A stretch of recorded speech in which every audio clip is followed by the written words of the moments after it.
Hello friends, विद्या gain educational channel पर आपका एक बार फिर स्वागत है। मैं दीपक बहुगुणा और इस वीडियो सीरीज़ में हम चर्चा कर रहे हैं एनसीईआरटी पॉलिटिकल साइंस की फर्स्ट बुक स्वतंत्र भारत में राजनीति के बारे में। स्टूडेंट, फर्स्ट 2 वीडियोज़ में हमने इस बुक के पहले अध्याय राष्ट्र निर्माण की चुनौतियों के बारे में अध्ययन किया और अगर आपने उन कक्षाओं को अभी तक नहीं देखा है तो इस वीडियो की डिस्क्रिप्शन में उन वीडियोस के मैं लिंक दे दूंगा, आप वहां से कक्षाएं अटेंड कर लीजिए। और इसी प्रकार की एजुकेशनल वीडियोस के लिए आप हमारे चैनल को सब्सक्राइब कर लीजिए, लाइक कर लीजिए और अपने फ्रेंड के साथ शेयर कर लीजिए। तो आइए शुरू करते हैं आज की कक्षा। आज की कक्षा में हम इस पुस्तक के दूसरे अध्याय की चर्चा करेंगे जिसका नाम है एक दल के प्रभुत्व का दौर। एक दल के प्रभुत्व का दौर इस अध्याय का नाम अवश्य है, लेकिन यह अध्याय मूल रूप से राष्ट्र निर्माण की दूसरी चुनौती से संबंधित है। हम पहले अध्याय में राष्ट्र निर्माण की 3 चुनौतियों के बारे में संक्षिप्त अध्ययन कर चुके हैं, जिसमें देश में एकता और अखंडता की स्थापना करना, लोकतंत्र की स्थापना तथा तीसरी चुनौती रही है देश में आर्थिक विकास, समानता आधारित विकास एवं देश से गरीबी को समाप्त करना। इन 3 चुनौतियों के बारे में क्रमशः इस पुस्तक के तीनों अध्यायों में हम अध्ययन करेंगे। तो इस अध्याय के अंतर्गत हम लोकतंत्र की स्थापना की चुनौती का विस्तार से अध्ययन करेंगे, जिसका शीर्षक आपकी पुस्तक में दिया गया है एक दल के प्रभुत्व का दौर। यह इस पुस्तक में इस अध्याय का शीर्षक यह इसलिए रखा गया है कि इस अध्याय में भारतीय राजनीति के उस काल समय का वर्णन किया गया है जिस समय भारतीय राजनीति में कांग्रेस पार्टी का दबदबा था और यह एक दल कांग्रेस पार्टी थी जिसका उस समय प्रभुत्व था, उसका दबदबा था भारतीय राष्ट्रीय राजनीति में। तो आइए शुरू करते हैं कि भारत में लोकतंत्र स्थापना की चुनौती। जो एक दल के प्रभुत्व का दौर है, इसका अर्थ है भारत में लोकतंत्र स्थापना की चुनौती।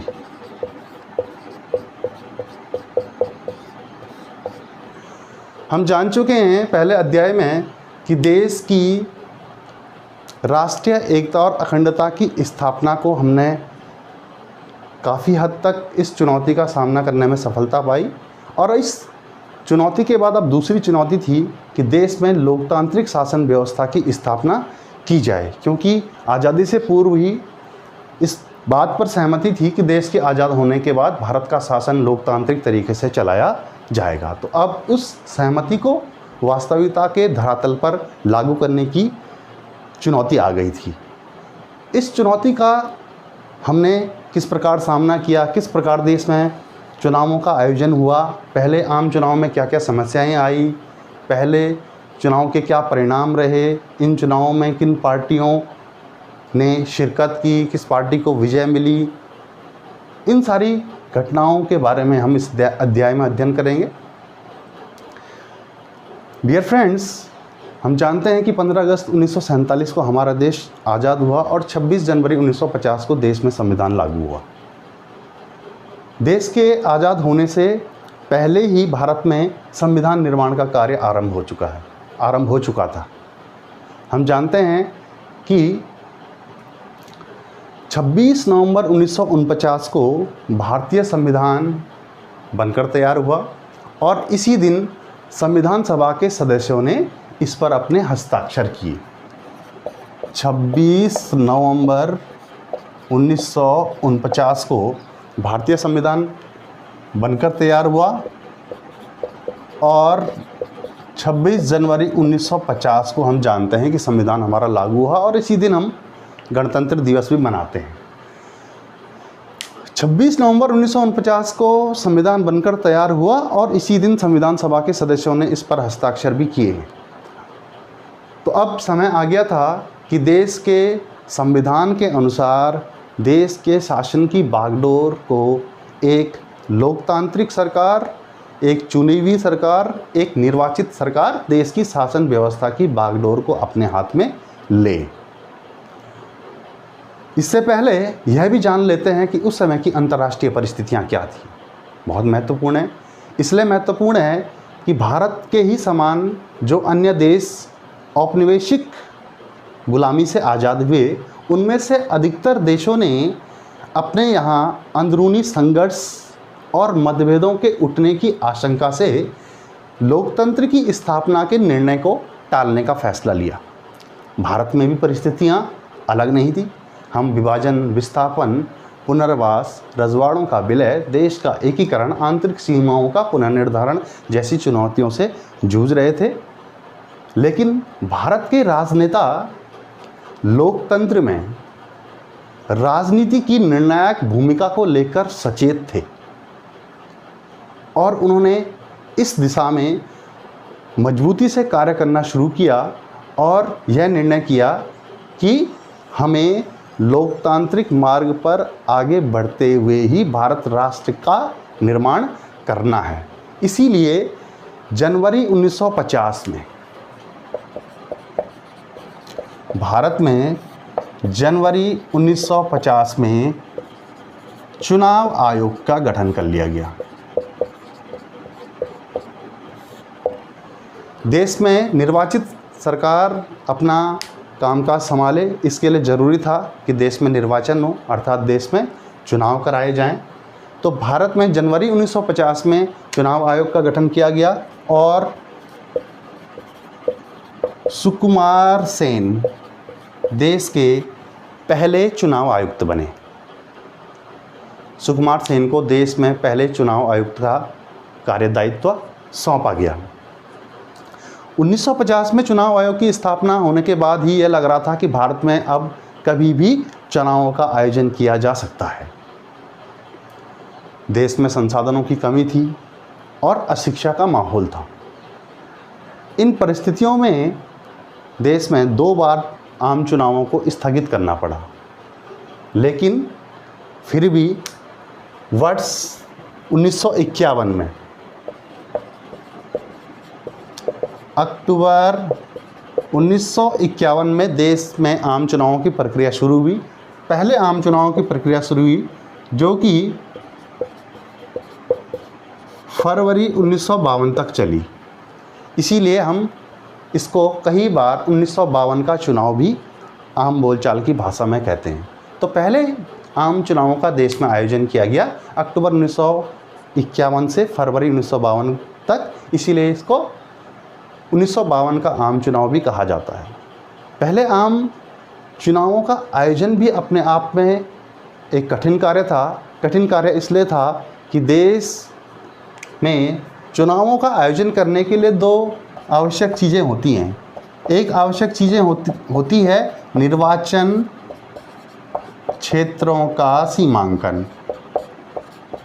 जो महत्वपूर्ण कार्य है कि देश में निर्वाचन क्षेत्रों का सीमांकन किया जाए कि कौन सा निर्वाचन क्षेत्र कितने भूभाग में फैला होगा। और दूसरा मतदाता सूची। मतदाता सूची निर्वाचन क्षेत्रों का निर्धारण, सीमांकन और मतदाता सूची का निर्माण 2 ऐसे महत्वपूर्ण कार्य थे जिनको तत्काल प्रभाव से किया जाना जरूरी था। इसीलिए इन महत्वपूर्ण कार्यों को करने में हमें कठिनाइयाँ पेश आई, क्योंकि आज के समय के जैसे संसाधन और माहौल, तकनीकी देश के पास नहीं थे। बहरहाल इन्हीं परिस्थितियों में देश के पहले आम चुनावों का आयोजन किया गया। देश के पहले आम चुनावों की बात की जाए तो पहले आम चुनाव में करीबन 17 करोड़ मतदाता थे। 17 करोड़ मतदाताओं ने पहले आम चुनाव में मतदाता के रूप में भाग लिया। और अगर बात की जाए उस समय की साक्षरता की, तो मात्र देश की 15% आबादी ही देश में उस समय साक्षर आबादी थी। यानी कि हम कह सकते हैं कि देश में पहले आम चुनावों का आयोजन गरीबी और अशिक्षा के माहौल में हुआ। लेकिन महत्वपूर्ण बात यह है कि गरीबी और अशिक्षा के माहौल में हुए पहले आम चुनावों ने दुनिया के सामने सबसे बड़े लोकतंत्र की सफलता की कहानी दुनिया के सामने भारत ने पेश की। हालांकि तत्समय विदेशी मीडिया संस्थानों में इस बात का मजाक उड़ाने का प्रयास किया गया कि भारत और भारत के प्रधानमंत्री नेहरू अपने जीवन काल में ही भारत में लोकतांत्रिक चुनावी व्यवस्था की असफलता को अपने जीते जी ही देख लेंगे, लेकिन ऐसा नहीं हुआ। गरीबी, अशिक्षा और संसाधनों की कमी के बावजूद भारत ने सफलतापूर्वक पहले आम चुनावों का आयोजन किया और विपक्षी पार्टियों से लेकर समस्त पक्षों ने इस चुनाव परिणामों पर अपनी संतुष्टि जताई और इस प्रकार भारत दुनिया में सबसे बड़े लोकतंत्र के रूप में स्थापित हो गया। साथ ही यह बात भी सिद्ध हो गई कि संसाधनों की कमी अथवा गरीबी लोकतंत्र की राह में बाधा नहीं है, इससे आगे बढ़कर भी लोकतंत्र की स्थापना की जा सकती है। साथियों, अब चर्चा करेंगे कि पहले, दूसरे और तीसरे आम चुनावों के क्या परिणाम रहे। इन चुनावों के परिणामों की चर्चा करेंगे और यह देखेंगे कि इन चुनावों में किस प्रकार से कांग्रेस पार्टी ने अपना प्रभुत्व स्थापित किया। तो हमारा जो टॉपिक होगा वह है प्रथम 3 चुनावों में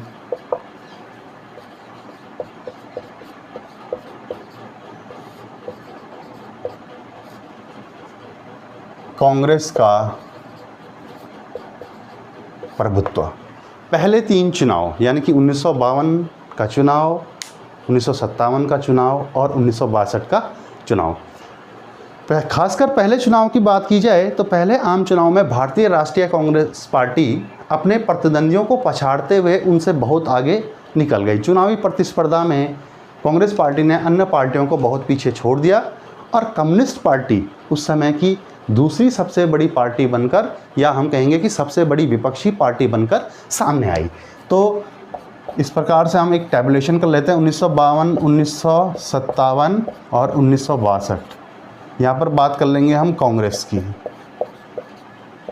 और यहाँ पर बात करेंगे कम्युनिस्ट पार्टी की। अगर पहले आम चुनाव की बात की जाए तो 1952 में हुए पहले आम चुनावों में कांग्रेस पार्टी को 364 सीटों पर विजय प्राप्त हुई।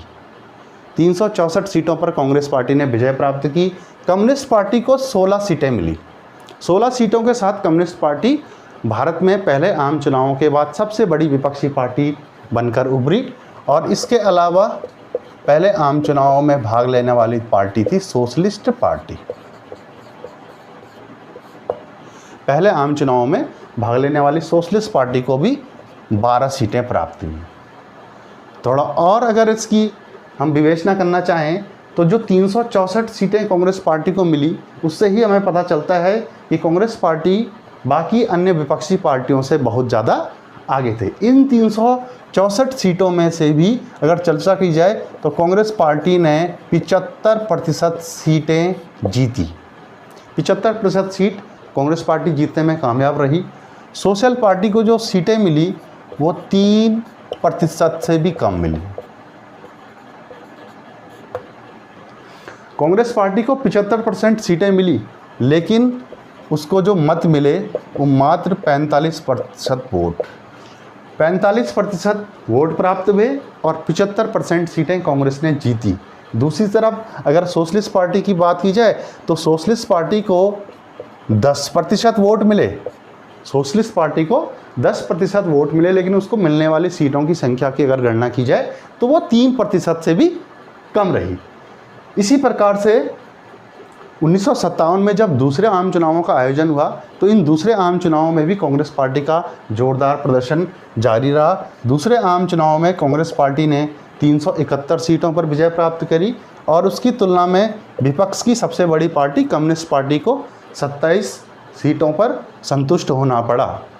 यह सिलसिला तीसरे आम चुनाव तक भी जारी रहा और 1962 में होने वाले तीसरे आम चुनाव में कांग्रेस पार्टी को 361 सीटों के साथ कांग्रेस पार्टी ने फिर से भारी बहुमत से विजय प्राप्त करी और तीसरे आम चुनाव में कम्युनिस्ट पार्टी को 20 सीटें मिली। तो इस प्रकार हम देखते हैं कि पहले, दूसरे और तीसरे आम चुनावों में लगातार कांग्रेस पार्टी ने अपना वर्चस्व, अपना प्रभुत्व स्थापित किया और शायद इसी कारण से इस कालखंड को, भारतीय राजनीति के इस कालखंड को एक दल के प्रभुत्व का दौर के रूप में हम जानते हैं और वह दल था कांग्रेस पार्टी। यानी कि कुल मिलाकर के आज़ादी के बाद पहले और दूसरे दशक के शुरुआती सालों में कांग्रेस पार्टी ने भारत की राष्ट्रीय राजनीति में अपना प्रभुत्व स्थापित किया।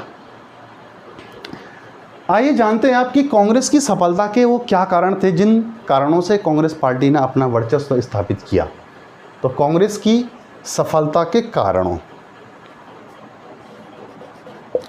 कांग्रेस की सफलता के कारण, कांग्रेस की सफलता के कारणों की अगर बात की जाए तो ये सबसे बड़ा और महत्वपूर्ण कारण है कांग्रेस की सफलता का, वो है कांग्रेस पार्टी का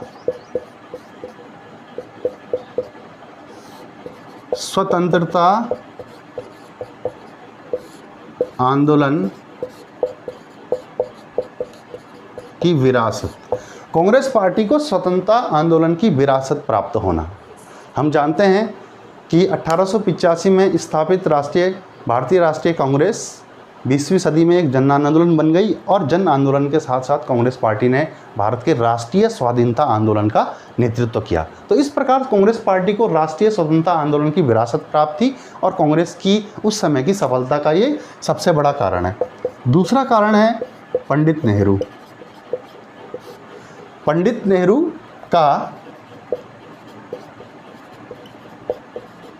नेहरू के जैसा करिश्माई नेता। कांग्रेस पार्टी की दूसरी सफलता का जो महत्वपूर्ण कारण है वो है पंडित नेहरू। भारत के तत्कालीन प्रधानमंत्री पंडित नेहरू के जैसा करिश्माई नेतृत्व कांग्रेस पार्टी के पास था और पहले, दूसरे, तीसरे चुनाव में पंडित नेहरू ने देश भर में कांग्रेस पार्टी का प्रचार किया और इस प्रचार के कारण कांग्रेस को तीनों ही चुनावों में भारी सफलता हासिल हुई। तो जो दूसरा कारण है वह है पंडित नेहरू। इस प्रकार अगर हम तीसरे कारण की बात की जाए तो कांग्रेस की सफलता एक और कारण ये है कि कांग्रेस का अव्वल तथा इकलौता होना।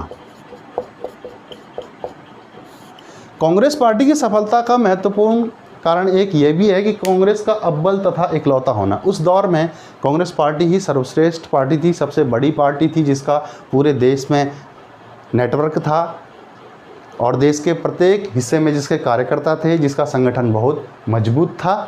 तो ऐसी इकलौती बड़ी पार्टी होने का फ़ायदा कांग्रेस पार्टी को मिला और इस कारण उसको क्या मिली? चुनावी सफलता मिली।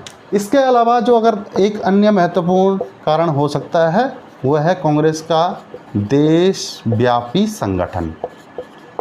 कांग्रेस पार्टी का पूरे भारतवर्ष में संगठन फैला हुआ था, उसके कार्यकर्ता भारत के प्रत्येक हिस्से में थे और इतना विशाल मजबूत नेटवर्क और किसी पार्टी का नहीं था। इसका फ़ायदा कांग्रेस को मिला और कांग्रेस की सफलता बढ़ती रही।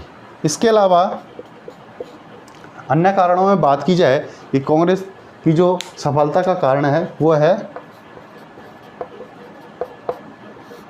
सबको साथ लेकर चलने की प्रवृत्ति। कांग्रेस पार्टी की प्रवृत्ति ये थी कि वो सबको साथ लेकर चलती थी, समाज के सभी वर्गों को अपने साथ जोड़कर चलती थी, समाज की सभी विचारधाराओं को अपने साथ जोड़कर रखती थी और उस समय कांग्रेस की सफलता का एक महत्वपूर्ण कारण ये भी है। इसके अतिरिक्त अगर हम कहना चाहें कि कांग्रेस की सफलता के कारण क्या है, तो कांग्रेस एक सामाजिक और विचारधारात्मक गठबंधन के रूप में शामिल हो अपने आप को बदल चुकी थी। कांग्रेस में गुटों के प्रति कांग्रेसी गुटों में तालमेल था और कांग्रेस नेतृत्व का इस गुटबाजी के प्रति सहनशीलता थी। इसके अलावा कांग्रेस पार्टी के जो अधिकतर नेता थे, जो प्रत्याशी थे, जो लीडर थे, वो स्वयं स्वतंत्रता संग्राम सेनानी थे, इसीलिए उन्हें जनता का भारी समर्थन मिला और कांग्रेस विजय पथ पर आगे बढ़ती चली गई। तो इस प्रकार कांग्रेस, इन कारणों से कांग्रेस ने शुरुआती राजनीति में, भारत की स्वतंत्र भारत की राजनीति में महत्वपूर्ण सफलता अर्जित की। इसी के साथ एक महत्वपूर्ण तथ्य ये भी है कि 1952 के पहले आम चुनाव में कांग्रेस पार्टी ने राष्ट्रीय स्तर पर सरकार बनाई और लगभग भारत के सभी प्रांतों में अपनी सरकारें स्थापित की। लेकिन 1957 में जैसा ही दूसरा आम चुनाव हुआ, इस दूसरे आम चुनाव में एक महत्वपूर्ण घटना घटी। महत्वपूर्ण घटना ये हुई कि 1957 में हुए आम चुनावों के साथ विधानसभा के चुनाव भी हुए और इन विधानसभा चुनावों में ही कांग्रेस पार्टी को हार का स्वाद चखना पड़ गया। और कांग्रेस को हार का स्वाद चखाने वाला प्रदेश है केरल। महत्वपूर्ण है, परीक्षा के दृष्टिकोण से भी महत्वपूर्ण है। 1957 में केरल की विधानसभा के लिए चुनाव हुए और 126 सदस्यीय विधानसभा में 126 सदस्यीय विधानसभा में पहली बार कम्युनिस्ट पार्टी को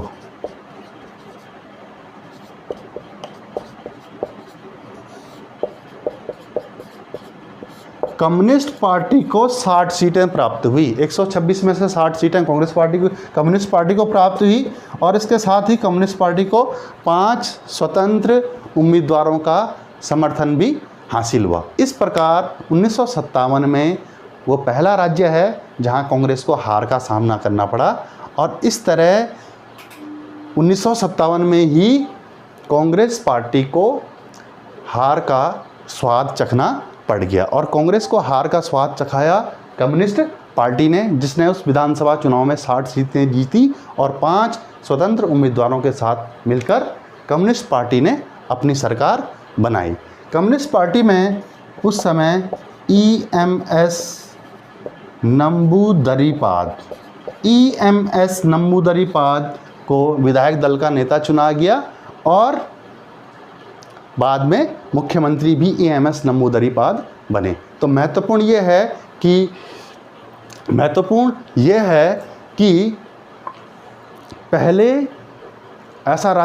ऐसा राज्य केरल है जहां कांग्रेस पार्टी को हार का सामना करना पड़ा। और महत्वपूर्ण तथ्य ये है कि केरल एक ऐसा उदाहरण है जहां पूरे देश और दुनिया में कम्युनिस्ट पार्टी ने पहली बार लोकतांत्रिक तरीके से अपनी सरकार बनाई। तो महत्वपूर्ण है और परीक्षा में पूछा भी जाता है कि पहले आम चुनावों में 1957 के चुनावों में कांग्रेस की हार। इसके साथ साथ केरल से एक और महत्वपूर्ण तथ्य जुड़ा हुआ है जिसके बारे में चर्चा करना जरूरी है। वह तथ्य ये है कि 1957 में जरूर कम्युनिस्ट पार्टी ने अपनी सरकार बना ली, लेकिन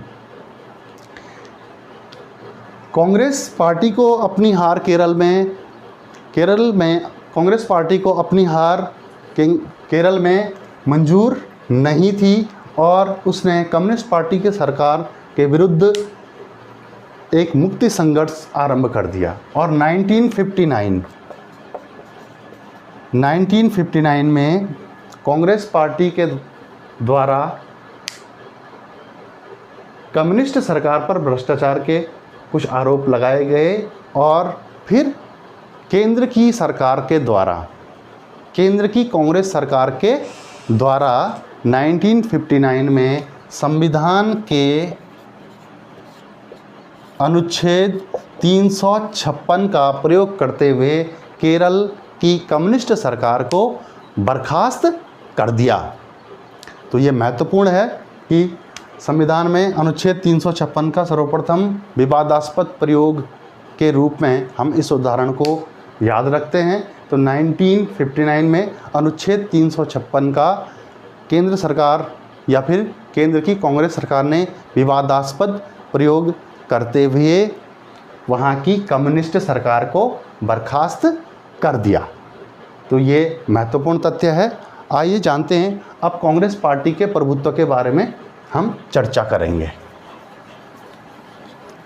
कांग्रेस पार्टी का प्रभुत्व की प्रकृति, ये कांग्रेस पार्टी का जो प्रभुत्व था उसका नेचर कैसा था, क्योंकि दुनिया में अनेक देशों में एक पार्टियों ने किसी एक राजनीतिक दल ने बड़े लंबे समय तक वहाँ पर अपना शासन संभाला है, लेकिन उसकी प्रकृति और कांग्रेस पार्टी के प्रभुत्व की प्रकृति में क्या अंतर है। अगर हम चर्चा करें तो हम देखते हैं कांग्रेस के प्रभुत्व की प्रकृति, कांग्रेस के प्रभुत्व की प्रकृति, कांग्रेस के प्रभुत्व की प्रकृति यानी उसका नेचर क्या था। तो अगर हम बात कर ली जाए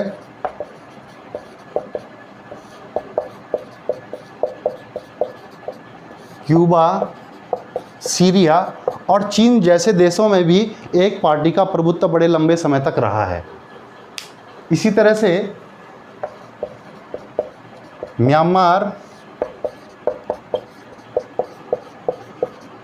और बेलारूस जैसे देशों में भी लंबे समय तक एक ही पार्टी ने शासन स्थापित किया है। लेकिन इन दोनों ही उदाहरणों से कांग्रेस पार्टी के प्रभुत्व की प्रकृति का मिलान नहीं होता, क्योंकि क्यूबा, सीरिया और चीन एक ऐसे देश हैं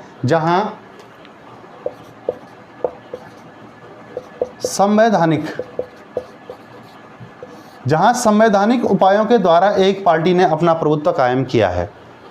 क्योंकि क्यूबा, सीरिया और चीन जैसे देशों में किसी दूसरे दल को संविधान में अनुमति ही नहीं दी गई है, इसलिए एक ही पार्टी ने अपना वर्चस्व स्थापित किया हुआ है। दूसरी तरफ म्यांमार और बेलारूस की बात की जाए तो म्यांमार और बेलारूस में भी एक ही पार्टी ने शासन किया है, लेकिन उसके लिए उसने कानूनी उपायों का सहारा लिया है या फिर सैन्य उपायों का सहारा लिया है। तो बेलारूस और म्यांमार में जो एक पार्टी का प्रभुत्व रहा है उसके पीछे कानूनी और सैन्य उपाय हैं। तो कांग्रेस के प्रभुत्व की प्रकृति इनसे बेहद अलग है, क्योंकि जो कांग्रेस ने प्रभुत्व बनाया भारत में, जो कांग्रेस पार्टी ने अपना प्रभुत्व स्थापित किया, उसकी प्रकृति इन दोनों ही देशों के राजनीतिक दलों के प्रभुत्व की प्रकृति से मिलान नहीं करती। क्योंकि भारत में कांग्रेस ने जो प्रभुत्व बनाया वो बनाया किस तरीके से, लोकतांत्रिक पद्धति से, लोकतांत्रिक प्रक्रिया में कांग्रेस ने अपना वर्चस्व स्थापित किया।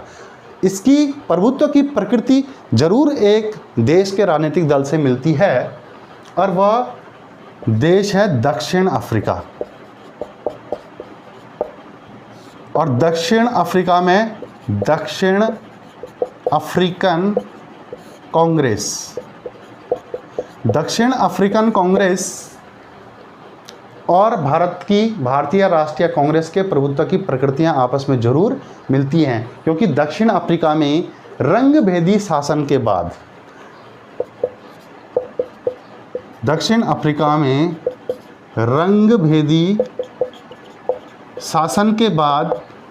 दक्षिण अफ्रीकन कांग्रेस ने जो लोकतांत्रिक तरीके से अपना वर्चस्व वहाँ की राजनीति में स्थापित किया है, जरूर भारतीय राष्ट्रीय कांग्रेस के प्रभुत्व की प्रकृति दक्षिण अफ्रीकन कांग्रेस से मिलती है। और बाकी क्यूबा, सीरिया, चीन, म्यांमार और बेलारूस में एक पार्टी के प्रभुत्व की प्रकृति का कांग्रेस पार्टी के प्रभुत्व से कोई समानता नहीं है। लेकिन दक्षिण अफ्रीका में रंगभेदी शासन की समाप्ति के बाद जो दक्षिण अफ्रीकन कांग्रेस ने वहाँ की राजनीति में अपना वर्चस्व, प्रभुत्व कायम किया है, उस प्रभुत्व और वर्चस्व की प्रकृति जरूर भारतीय राष्ट्रीय कांग्रेस से मेल खाती है। आइए अगले अध्याय में अगले शीर्षक की चर्चा करते हैं। और महत्वपूर्ण शीर्षक है और परीक्षा की दृष्टिकोण से भी ये अहम है। कांग्रेस एक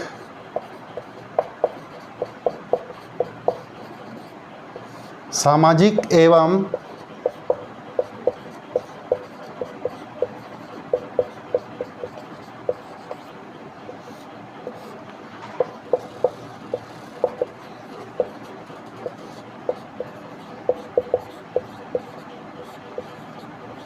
कांग्रेस एक सामाजिक एवं विचारधारात्मक गठबंधन के रूप में, इसकी हम चर्चा करेंगे। डियर फ्रेंड्स, हम जानते हैं कि 1885 में कांग्रेस पार्टी की स्थापना हुई और उसके संस्थापक थे A.O. ह्यूम। एक अंग्रेज़ ने 1885 में कांग्रेस पार्टी की स्थापना की, लेकिन 20वीं सदी आते आते कांग्रेस पार्टी एक जन आंदोलन में तब्दील हो गई और कांग्रेस पार्टी ने आगे बढ़कर भारत के राष्ट्रीय स्वतंत्रता आंदोलन का नेतृत्व किया। पूरी जनता ने कांग्रेस के नेतृत्व में ब्रिटिश हुकूमत के खिलाफ आज़ादी की लड़ाई लड़ी और इस तरह कांग्रेस एक जन आंदोलन के रूप में कांग्रेस परिवर्तित हो गई। इस परिवर्तन की प्रक्रिया में समाज का हर वर्ग कांग्रेस पार्टी के साथ जुड़ता चला गया। समाज के हर वर्ग से हमारा तात्पर्य है कि अंग्रेजी दां, अभिजन, अगड़ी जाति, उच्च मध्यम वर्ग, उद्योगपति, किसान, गरीब, मजदूर, समाज के हर वर्ग, मध्यम वर्ग, निम्न वर्ग, उच्च मध्यम वर्ग, समाज का हर वर्ग कांग्रेस पार्टी के साथ जुड़ता चला गया। इसी तरह से अगर समाज के अन्य वर्गों की बात की जाए, हम जानते हैं कि भारत एक विशाल और विविधतापूर्ण देश है। भारत में अनेक जातियां हैं, तो अनेक जातियां, अनेक वर्ग समूह, अनेक वर्ग समूह और समाज में अलग अलग धर्मों को मानने वाले लोग, अलग अलग उपासना पद्धति को अपनाने वाले लोग, इसके अलावा अलग अलग भाषाओं को बोलने वाले लोग तथा विभिन्न संस्कृतियों का पालन करने वाले लोग कांग्रेस पार्टी के साथ जुड़ते चले गए और कांग्रेस पार्टी समाज के सभी वर्गों को अपने में समाहित करने के कारण एक सामाजिक गठबंधन के रूप में कांग्रेस पार्टी तब्दील हो गई। इस प्रकार समाज के सभी वर्गों को अपने में समाहित करने की क्षमता के कारण ही कांग्रेस को एक सामाजिक गठबंधन के रूप में भी हम देख सकते हैं। इसके अलावा कांग्रेस पार्टी की एक और महत्वपूर्ण विशेषता रही है और वो विशेषता है विचारधारात्मक गठबंधन। समाज के सभी वर्गों को स्थान देना, महत्व देना और उन्हें अपने साथ जोड़ के रखना, इसके साथ साथ कांग्रेस पार्टी की सफलता का जो दूसरा महत्वपूर्ण कारण है वह यह कारण है कि कांग्रेस ने अपने आप को एक विचारधारात्मक गठबंधन के रूप में भी स्थापित करने का काम किया। कांग्रेस की प्रवृत्ति ऐसी थी कि कांग्रेस ने अपने साथ क्रांतिकारी, शांतिवादी, कंजर्वेटिव, रेडिकल, इसके अलावा वामपंथी, दक्षिणपंथी, शांतिवादी, क्रांतिकारी, कांग्रेस ने सभी विचारधाराओं को, गर्मपंथी हों, नरमपंथी हों या इसके अलावा कोई और भी पृथक विचारधारा हो, तो कांग्रेस ने सभी विचारधाराओं को अपने में स्थान दिया, अपने में महत्व दिया और धीरे धीरे कांग्रेस ने एक विचारधारात्मक गठबंधन के रूप में अपने आप को ढाल लिया। और इसका महत्वपूर्ण कारण ये है कि कांग्रेस के संविधान में ये विशेषता रही है कि कांग्रेस पार्टी में किसी अन्य पार्टी में होते हुए भी कांग्रेस पार्टी के साथ रहने की अनुमति थी। यानी कि आप किसी अन्य पार्टी में हैं, अन्य संगठन में हैं, अन्य संस्था में होते हुए भी आप कांग्रेस पार्टी में रह सकते थे, आपको कांग्रेस में रहने की अनुमति थी। यानी कि किसी भी विचारधारा को मानने वाले व्यक्ति के लिए कांग्रेस में बराबर का स्थान था। इस प्रकार समस्त विचारधाराओं एवं समस्त सामाजिक वर्गों को अपने में समेटने के कारण कांग्रेस पार्टी ने अपने आप को एक सामाजिक एवं विचारधारात्मक गठबंधन के रूप में स्थापित किया। और हम ये देखते हैं कि शुरुआती दौर में या स्वतंत्र भारत में राजनीति के शुरुआती दौर में कांग्रेस की सफलता के ये महत्वपूर्ण कारण रहे। आगे हम चर्चा करेंगे कि जैसे जैसे कांग्रेस की इस प्रवृत्ति में कमी आते गई, उसकी क्षमता में कमी आते चलेगी, भारत की राजनीति में विपक्षी दलों को महत्व मिलना शुरू हो गया। अब हमारा जो अगला शीर्षक है वह है कांग्रेस के गुटों में तालमेल एवं सहनशीलता।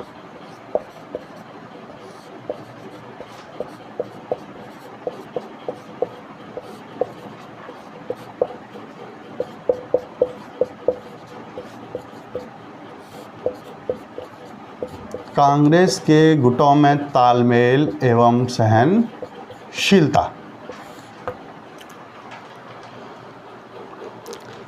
हमने पढ़ा है कि कांग्रेस एक सामाजिक एवं विचारधारात्मक गठबंधन था।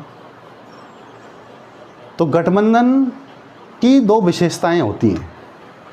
गठबंधन की विशेषता होती है कि एक तो सुलह समझौता, सुलह समझौते के मार्ग पर चलना और सर्वसमावेशी होना। सुलह समझौते के मार्ग पर चलना और सर्वसमावेशी होना किसी भी गठबंधन की विशेषता होती है।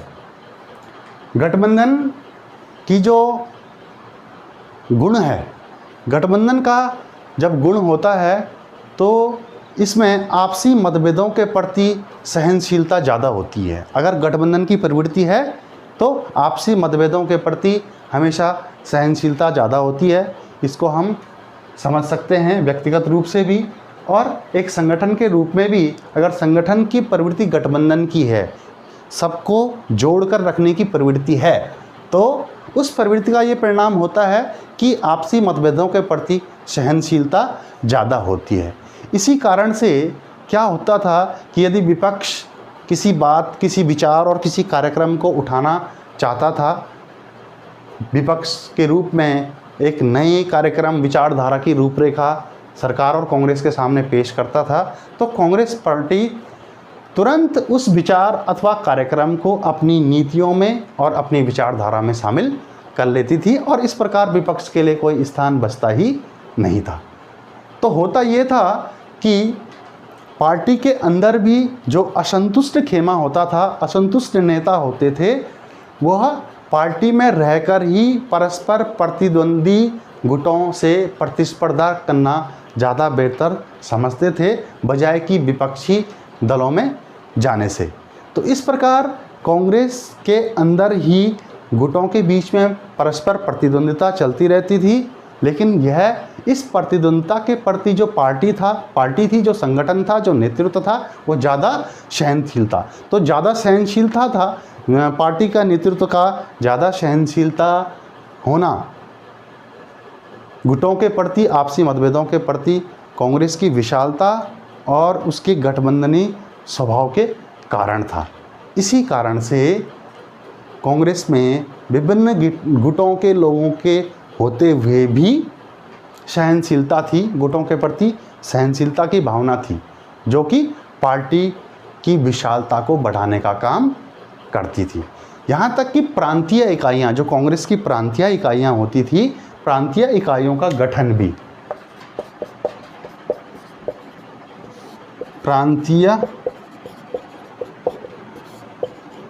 प्रांतीय इकाइयों का गठन भी विभिन्न गुटों से मिलकर होता था। प्रांतीय इकाइयों का गठन भी विभिन्न गुटों से मिलकर होता था और इसका लाभ ये होता था कि विभिन्न गुट अर्थात विभिन्न विचारधाराएं, क्योंकि जितने गुट होंगे उतनी ही विचारधारा होती हैं। तो इससे क्या होता था कि विभिन्न विचारधाराओं को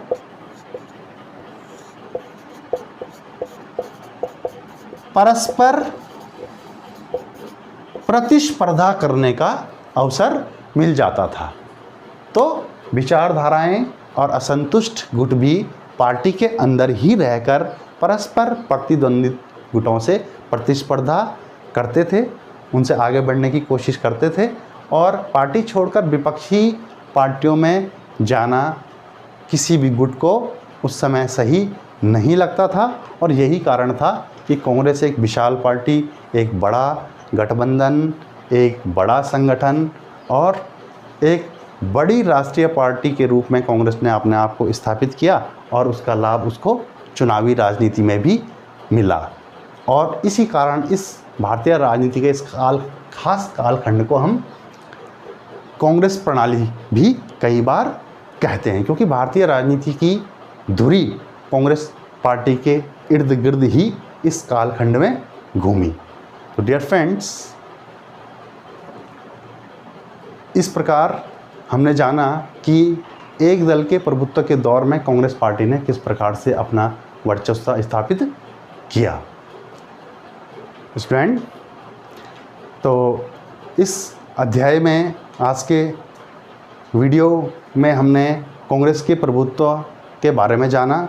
आने वाले वीडियोज़ में हम विपक्षी पार्टियों का उद्भव और विपक्षी पार्टियों के बारे में चर्चा करेंगे। इस अध्याय के अन्य उप शीर्षकों को हम पूरा करेंगे। तो ऐसे ही नॉलेजफुल वीडियोस के लिए आप हमारे चैनल को सब्सक्राइब कर लीजिए। अगर अभी तक नहीं किया है तो सब्सक्राइब कर लीजिए, लाइक कर लीजिए, अपने फ्रेंड के साथ शेयर कर लीजिए और सामने जो बना हुआ बेल आइकॉन है, जो घंटी की आकृति है, उसको बजा दीजिए ताकि आपको हमारे आने वाले वीडियोस की नोटिफिकेशन, उसकी जानकारी मिलती रहे।